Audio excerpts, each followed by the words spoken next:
14th reading, second question. Okay, ಈಗ ಒಂದು question ಕೊಟ್ಟಿದ್ದಾನೆ. ಅವ್ನು ಏನು ಹೇಳ್ತಾನೆ, ಇವು ಕ್ಯೂಬ್ ಫೈಂಡ್ ಮಾಡ್ಲಾರ್ದಂಗೆ ಆ್ಯಡ್ ಮಾಡಿ ಆನ್ಸರ್ ಎಷ್ಟಂತ ಹೇಳ್ಬೇಕಂತ ಹೇಳ್ತಾನೆ. ಓಕೆ, ಕ್ಯೂಬ್ನ ಫೈಂಡ್ ಮಾಡಬಾರ್ದು. ಓಕೆ, ಅದನ್ನ ಯಾವ ಥರ ಮಾಡ್ಬೇಕು ನೋಡ್ರಿ. ಸೊ ನಾನೇನು ಮಾಡ್ತೀನಿ, ಇದನ್ನು ಎಕ್ಸ್ನ 28 ಅಂತ ತೊಗೊಳೋಣ, ವೈನ -15 ಅಂತ ತೊಗೊಳೋಣ, ಝೆಡ್ನ -13 ಅಂತ ತೊಗೊಳೋಣ. ಇವ್ರು ಮೂವರನ್ನ ಆ್ಯಡ್ ಮಾಡೋಣ. ಆ್ಯಡ್ ಮಾಡಿದ್ರೆ ಏನಾಗುತ್ತೆ ನೋಡ್ರಿ, 28 plus of -15 plus of -30. Okay, 28 plus into -15 plus into -13.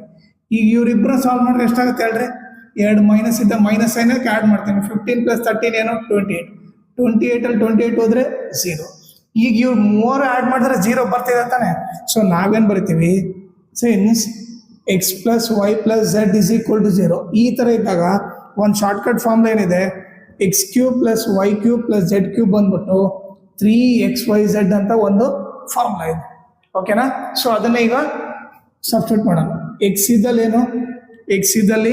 28, okay, Y ಇದ್ದಲ್ಲಿ -15, ಓಕೆ, ಝೆಡ್ ಇದ್ದಲ್ಲಿ -13. ಈಗ ನೋಡ್ರಿ, ಮೈನಸ್ ಇಂಟು ಮೈನಸ್ ಪ್ಲಸ್ ಆಗ್ಬಿಡ್ತು. ಈಗ ಫಸ್ಟ್ ಇವರಿಬ್ಬರು ಮಲ್ಟಿಪ್ಲೈ ಮಾಡೋಣ.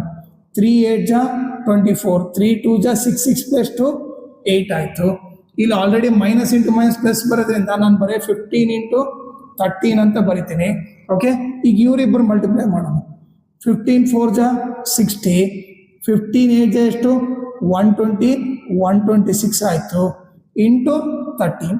ಈಗ 13ಇಂದ ಮಲ್ಟಿಪ್ಲೈ 13 0 ಜಾ 0, 13 6 ಜಾ ಎಷ್ಟು 78, 13 2 ಜಾ 26 ಆಗುತ್ತೆ.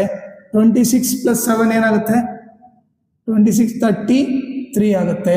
13 1 ಜಾ 13, 13 ಪ್ಲಸ್ 3 ಎಷ್ಟಾಗುತ್ತೆ 16,380 ಆಗುತ್ತೆ. ಸೊ ಇದೇನಿದು 28 cube plus -15 cube plus -13 cube ಮಾಡಿದ್ರೆ ನಿಮ್ಗೇನು 16,380 ಬರುತ್ತೆ.